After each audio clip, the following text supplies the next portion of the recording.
So today, let's talk about the mistakes to avoid when marketing real estate. Look, from a client's perspective, they hire you to make their property look great. And what they got was a t-shirt that says, I paid tens of thousands of dollars to make my property look great. But all I got was some lousy cell phone photos. So let's talk about how to fix your reputation, your professional image. Hi, I'm Bert, your favorite real estate photographer and marketing pro. Let's just jump right in and talk about the elephant in the room. We see it all the time on the MLS sites and Airbnb sites, or even in property inspection reports.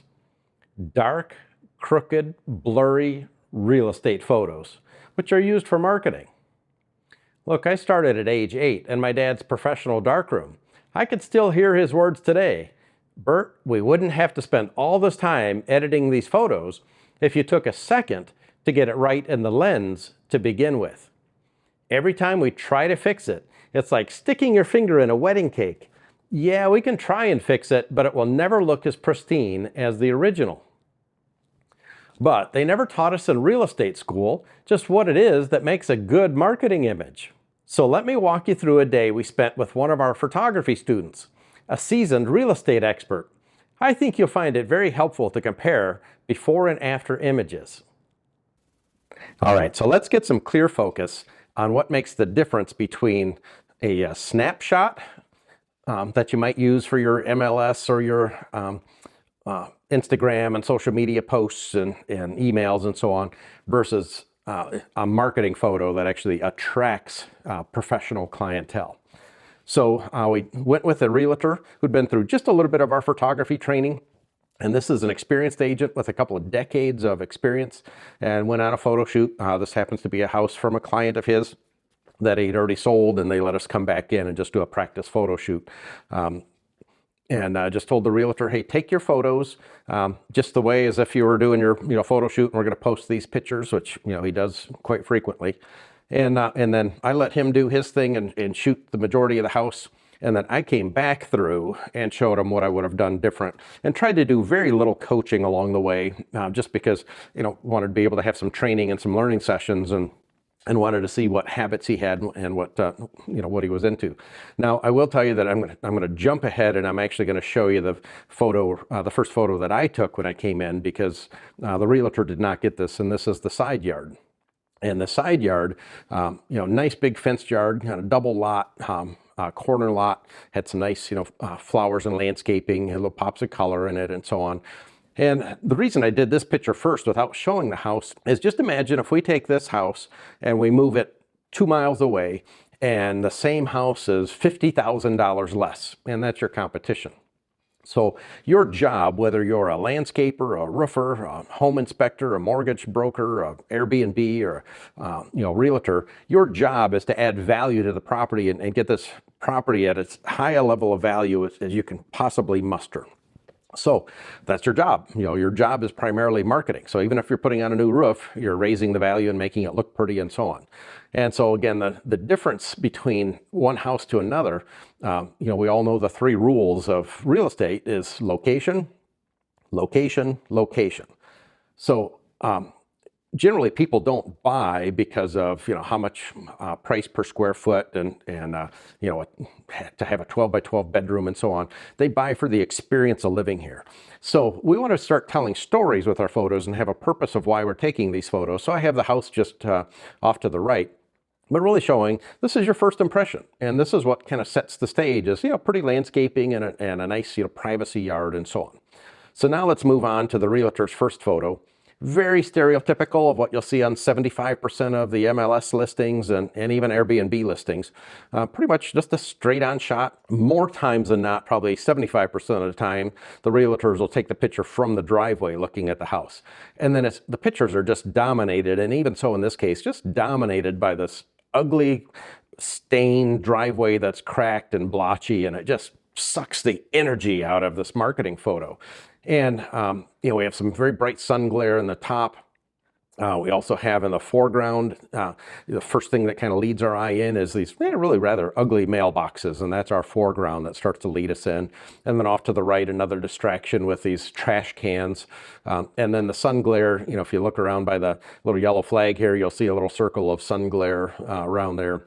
And the picture is just kind of dull and flat. It's straight on, there's no depth to it, and it's fairly washed out.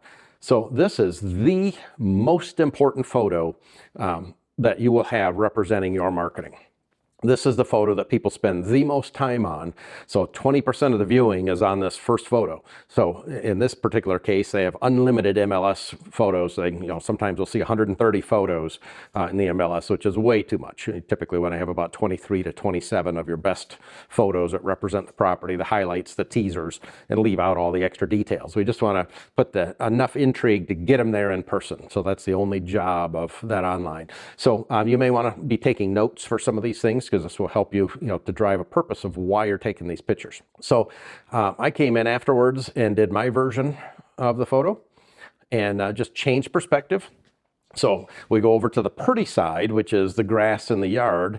And now we're starting to use a little bit of science to draw us in. So we've got some leading lines that kind of start to draw us in, because this is so important, because a photo is lacks a lot of luster and a lot of energy that being there in person does, because a photo is just a flat 2D image versus being there in person, where we really get the feel of 3 dimensions and we can look around and so on. So it's very, very important to have purpose with our marketing photos and stop taking snapshots and really start thinking about, okay, if my job is marketing and I'm a professional at making houses look good and looking more valuable, I've really got to start paying attention. So we've got some landscaping on the left, some hardscaping, a little pop of color in here, and that draws our eye into the middle. We've got the yard that has a nice line drawing our eye in the middle. So we've got some leading lines kind of pulling us into this picture, adding some depth.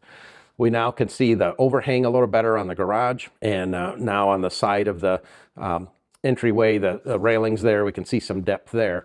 And it all leads us to the big hug of this house, and that's the front door. So if you're taking portraits of your grandchildren or people, with headshots or maybe an animal, your focus needs to be on the eyes, specifically on the nearest eye. On architecture in a house, that focus needs to be on this front door, because that's what's going to welcome you inside and kind of give you the big hug. Oh, we're so glad you're here. Come on in. So it's very important to be able to see that front door whenever possible and make it as pretty as possible, kind of leading into that. Again, now we'll just kind of show you a little difference of, the before and then after. Now, the other difference, you'll notice that I've got the lights turned on. So we'll talk about this a little more in depth, but all a camera does is read light. That's it. So anytime we can add a little sparkle or a little drama, just makes the picture more interesting. So do turn on all the exterior lights and interior lights. At least that's my style. So this is the realtor's next photo. So now we're getting a little more close up and intimate, and I always teach, you kind of want to show the entryway in a close up. Did a nice job of showing these nice big numbers. We have a good view to the front door. That all looks nice, but our paths are blocked off. We can't see ourselves getting, up the steps. We can't see ourselves kind of going down this pathway very well. And then our lines are just very, very crooked because we're looking up in the air. So brain science, we spend extra time on visuals. So this channel is about marketing real estate. But we're going to spend a little time up front on the visual part of it, because people really buy with their eyes. So your first impression, your professional image, needs to be very professional and be the highest quality as possible. So you need to get this right before you start messaging, because people only read 26% of your text on your listings, but they're going to view 100% of that first photo. A picture really is worth 1,000 words. So again, we want to start there. But we do need to get rid of these crooked lines, and we do need to open this up a little more. So the realtor backed up a little bit more, and now we start to see some steps going up the pathway. We can start to see that we can kind of squeeze by and get up the stairway. Still have some crooked lines, and then we've got a tree blocking our path, so we can't really see where we came from. So I backed up even more, And now we can show that you have an entryway to get up the steps, and we can see that we can come down this path and come down the stone steps and get around and get up to the leading steps. So now we can start to get some depth to our picture, and we can see pathways in and pathways out. Our vertical lines are nice and straight because whether it's a cell phone or a professional camera, that's very helpful to put your phone or your camera on a tripod and just get those lines nice and vertical.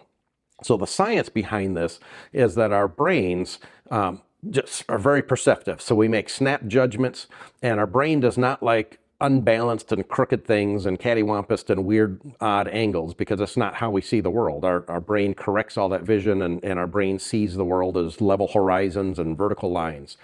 So that's how our brain perceives things. So when we show it an image that the brain can't correct because everything's crooked and cattywampus, our brain's in conflict, that something's off. I just don't feel at ease with this house, and you kind of get some tension with it, and you don't have time to start kind of studying the pathways and the pretty flowers and seeing the twinkle of the lights on and so on.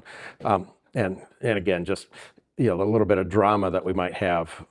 So we really want to put people at ease and put their brains at ease. So we've got to fix the bad habits of crooked pictures and dark pictures and wrong colors and all that kind of thing. So again, your brain is going to make these decisions and judgments with no input from you whatsoever. And so are your buyers, and that's the important thing. So we don't want a buyer to look at that first photo, say, I'm not interested in that house, and just swipe by and go on to the next house, never even looking at the rest of your photos. So that first photo, over 50% of the time, the buyers never look past that.